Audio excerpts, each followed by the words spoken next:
నమస్తే తెలుగు న్యూస్కి స్వాగతం. రాష్ట్రంలో రెండు అతిపెద్ద కీలక అరెస్టులు చోటు చేసుకున్నాయి. రాత్రి కసిరెడ్డి, ఈరోజు ఉదయం పిఎస్ఆర్ ఆంజనేయులు, మాజీ ఇంటెలిజెన్స్ చీఫ్. ఈ నేపథ్యంలో ఈరోజే వైఎస్ఆర్సీపీ పిఎస్సీ సమావేశం జరుగుతుంది. ఏం మాట్లాడతారు అనేది అందరూ ఎదురు చూశారు ఈ అరెస్టుల మీద. సరే, అరెస్టులు అయ్యి ఒక పక్క రాజ్ కసిరెడ్డి ప్లస్ పిఎస్ఆర్ ఆంజనేయులు విచారణ కొనసాగుతూ ఉంది. జగన్మోహన్ రెడ్డి లేదా వైసీపీ వాళ్ళు ఎట్లా రియాక్ట్ అవుతారని ఎదురు చూసినప్పుడు వాస్తవానికి జగన్మోహన్ రెడ్డి మాట్లాడారు అని కొన్ని గ్లింప్స్ మాత్రమే బయటకు వచ్చాయి. పిఎస్ఆర్ ఆంజనేయుల అరెస్టుతో రాష్ట్రంలో పరిస్థితి పరాకాష్ఠకు వెళ్ళిపోయింది. పెద్దిరెడ్డి మీద కక్ష కట్టి చంద్రబాబు నాయుడు ఈ పరిస్థితుల్లోకి తీసుకెళ్తున్నాడు. ఎల్లకాలం మీ ప్రభుత్వమే ఉండదు, జగన్మోహన్ రెడ్డి రెగ్యులర్ డైలాగ్ ఉంది కదా, దాన్నే మళ్ళీ మాట్లాడుతూ వచ్చారు అనేది ఒక గ్లింప్స్ మాత్రమే బయటకు వచ్చింది. అంబటి రాంబాబు, రోజా వీళ్ళంతా మాట్లాడుతూ వచ్చారు. ఎల్లకాలం మీ ప్రభుత్వమే ఉండదు చంద్రబాబు నాయుడు గారు, గుర్తుపెట్టుకోండి, తర్వాత మీకు మీ అబ్బాయికి ఇద్దరికి ఇబ్బందే అని అంటూ వార్నింగ్లు ఇచ్చే పరిస్థితికి వచ్చారు. అంటే రాష్ట్రంలో పరిస్థితి పూర్తిగా దిగజారిపోయింది అని చెప్పదలుచుకున్నారన్నమాట వాళ్ళు. అయితే ఈ క్రమంలో జగన్మోహన్ రెడ్డి మాట్లాడింది గ్లిమ్స్ మాత్రమే వచ్చాయి. పూర్తి వీడియో 3 గంటలకని సాక్షి షెడ్యూల్ చేసింది. 3 గంటలకు ఎదురు చూశాను, రాలేదు. తర్వాత 3:30కి కాదు 3 గంటల 50 నిమిషాలకు షెడ్యూల్ చేశారు, అప్పుడు రాలేదు.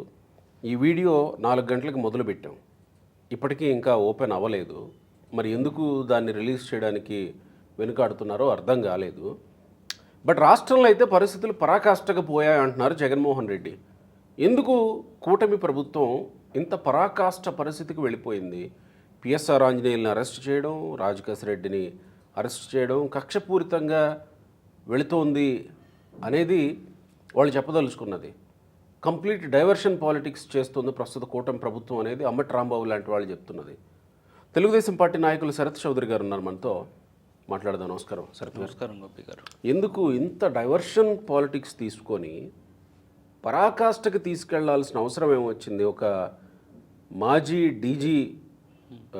డీజీ కాదు, ప్రస్తుతం ఆయన ఇంకా సర్వీస్లోనే ఉన్నారు, కాకపోతే సస్పెండ్ అయ్యారు, పిఎస్ఆర్ ఆంజనేయులు. ఆయన అరెస్ట్ చేసి పరాకాష్ఠకి తీసుకెళ్ళిపోయారంట. ఎందుకు ఆ పరిస్థితికి తీసుకెళ్లాల్సిన అవసరం ఏమొచ్చింది? ఇందాక మీరు చెప్పినట్లుగా ఆ షెడ్యూల్ అవుతూనే ఉంది, కానీ ఇంత మటుకు లైవ్ కాలేదు. ఏం మాట్లాడారు జగన్మోహన్ రెడ్డి గారు కటింగులు చాలా ఉన్నాయి.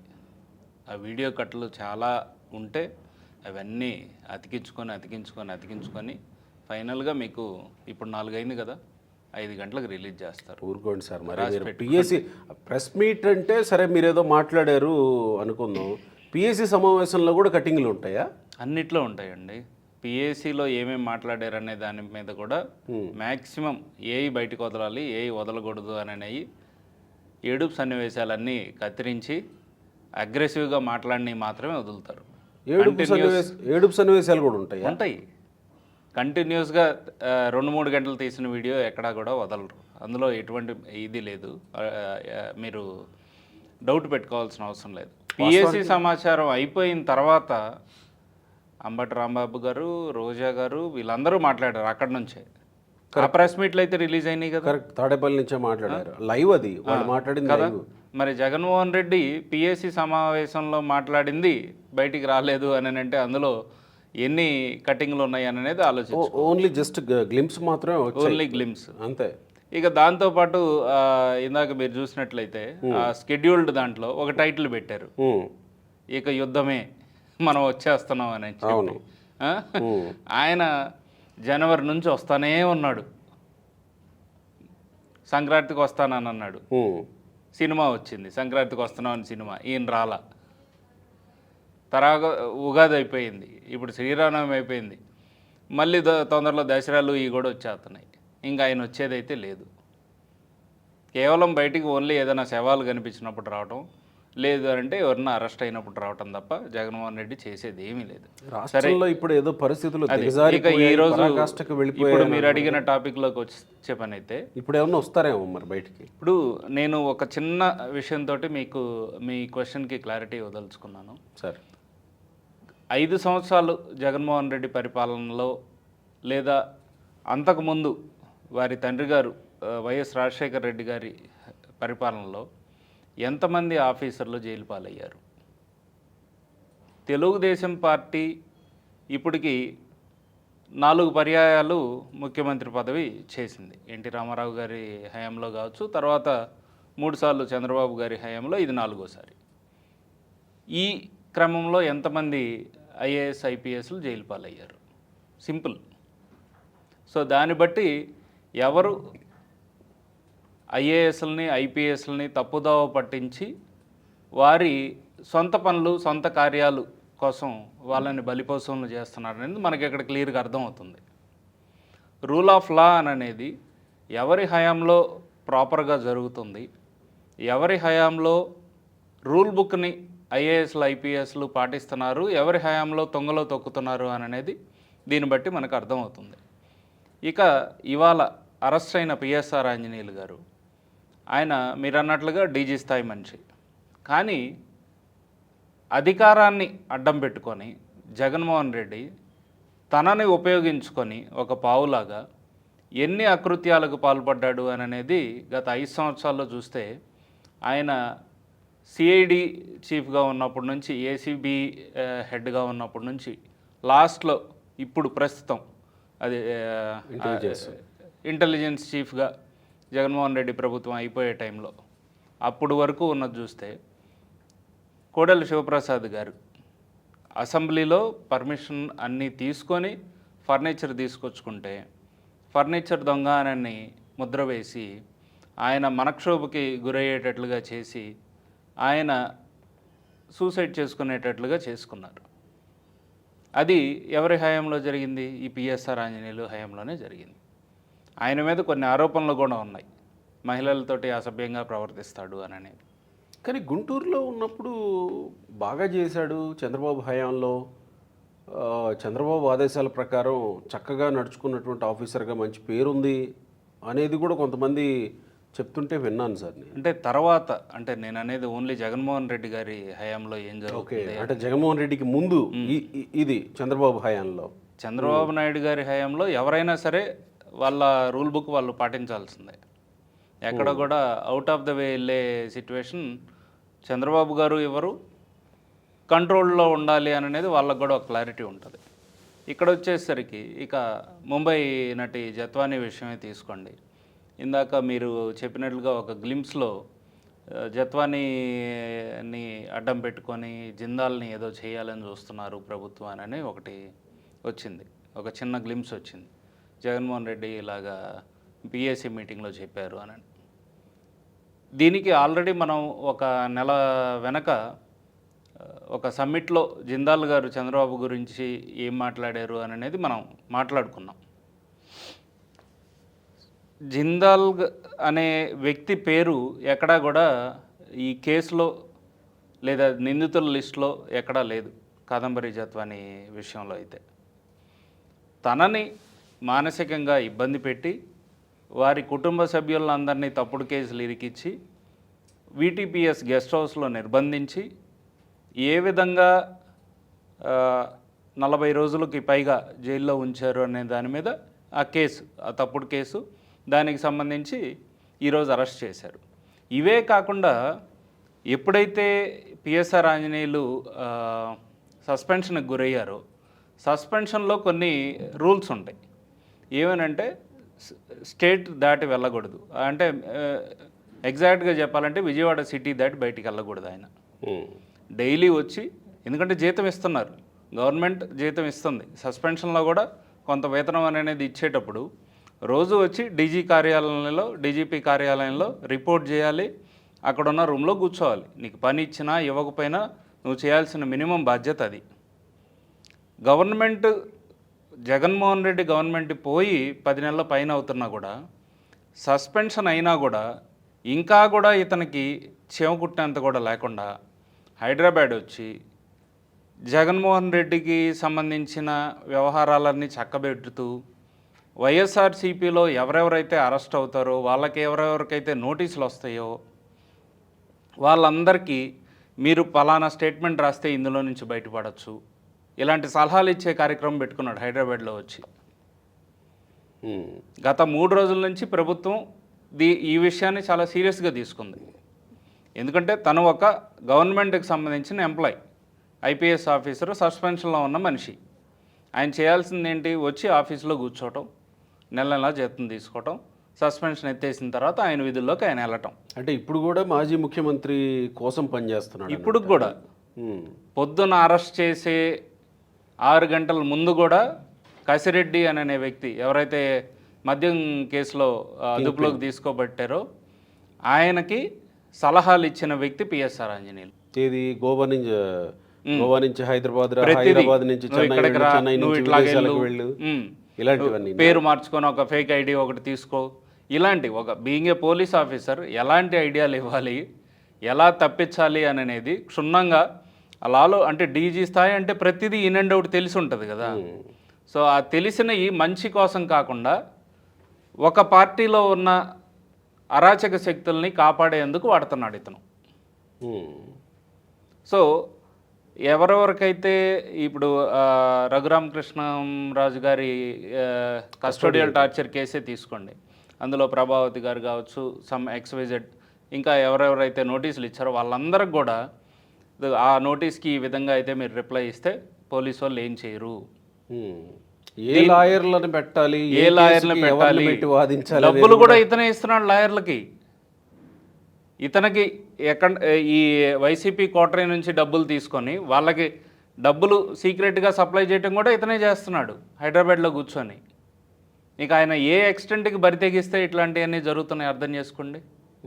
అలా కాదు, ఇవన్నీ ఆరోపణలేనా వాస్తవాలు? ఎందుకంటే ఆల్రెడీ సర్వీస్లో ఉన్న ఆఫీసర్ పిఎస్ఆర్ ఆంజనేయులు, ఇవన్నీ ఆరోపణలేనా వాస్తవాలనే ఉన్న తెలుగుదేశం పార్టీ దగ్గర ఆధారాలు ఉన్నాయి కాబట్టే గత 3 రోజుల నుంచి తన మీద నిఘా ఎక్కువ జరుగుతుంది. ఓకే, ఆధారాలు ఉన్నాయి. ఎందుకంటే ఆయన విజయవాడలో లేడు, కొన్ని నెలలుగా హైదరాబాద్లోనే ఉంటున్నారు, మొయినాబాద్ ఫామ్ హౌస్లో ఉంటున్నారు.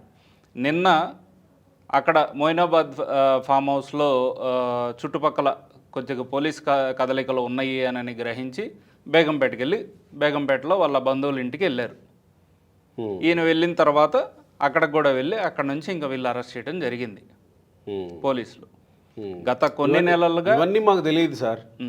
అమట్రాంబాబు అన్నదేంటి ఇందాక, పిఎస్ఆర్ ఆంజనేయ అనేటువంటి వ్యక్తి ముంబైలో ఒక చీటర్ను ఏదో అన్నాడు, ఆమెని కాదంబరి జత్వానిని ఎంతోమందిని చీట్ చేస్తే ఆమెని చట్ట ప్రకారం తీసుకొచ్చారు, కోర్టు రిమాండ్ విధించింది. చట్ట ప్రకారం వీటీపీఎస్ గెస్ట్ హౌస్లో పెట్టమని ఉందా అండి? చట్ట ప్రకారం వీటీపీఎస్ గెస్ట్ హౌస్లో పెట్టమని, ఆమెని కొట్టమని లేక ఇట్లాంటివి ఏమైనా ఉన్నాయా?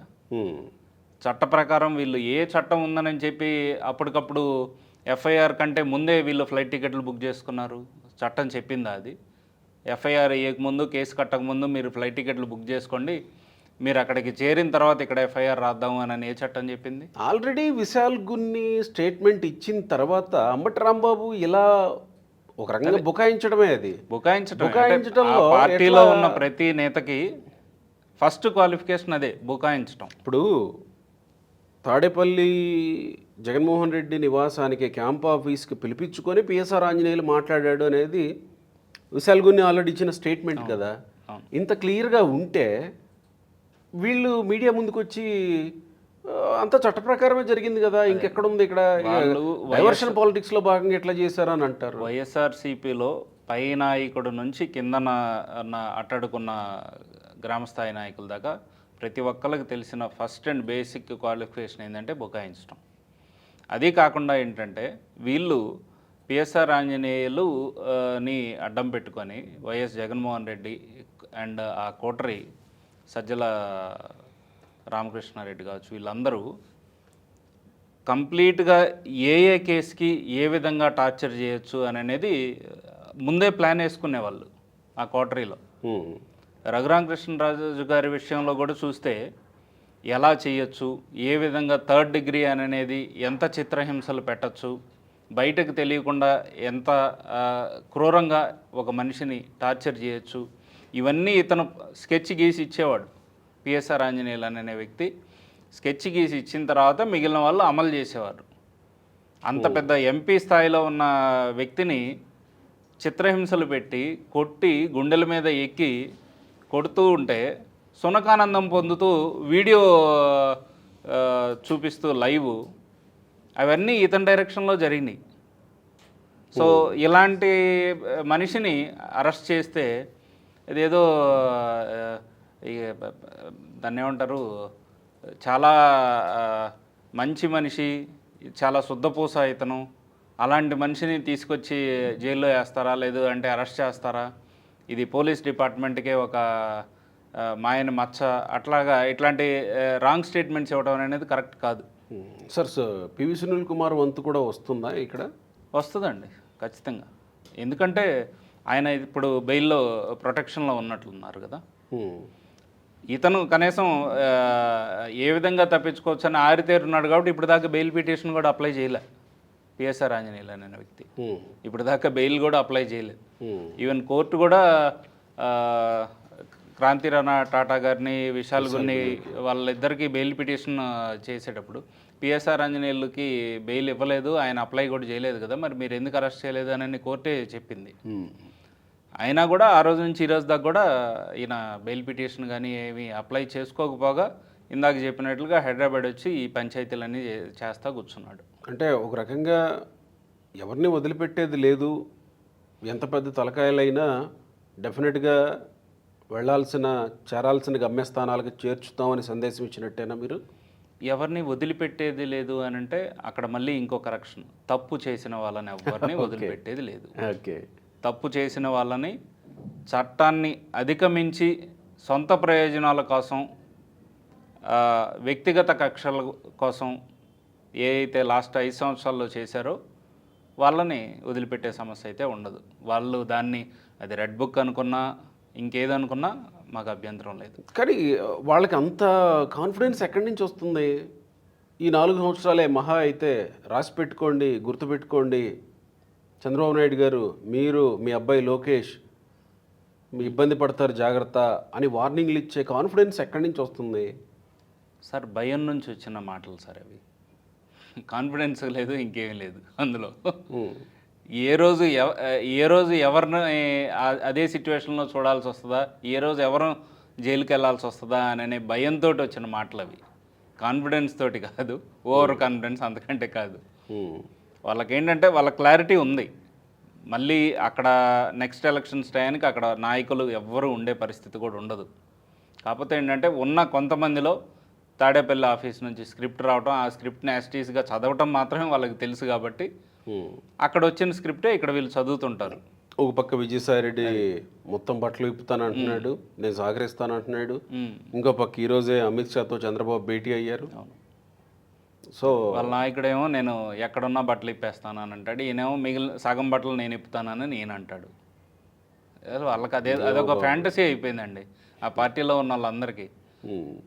అందరినీ బట్టలు ఇప్పి చూడాలని అన్న ఫ్యాంటసీ ఎందుకు వచ్చిందో తెలియదు కానీ వాళ్ళు ఇప్పక ముందే మీరే ఏదో ఒకటి చేయండి. Thank you sir. Thank you.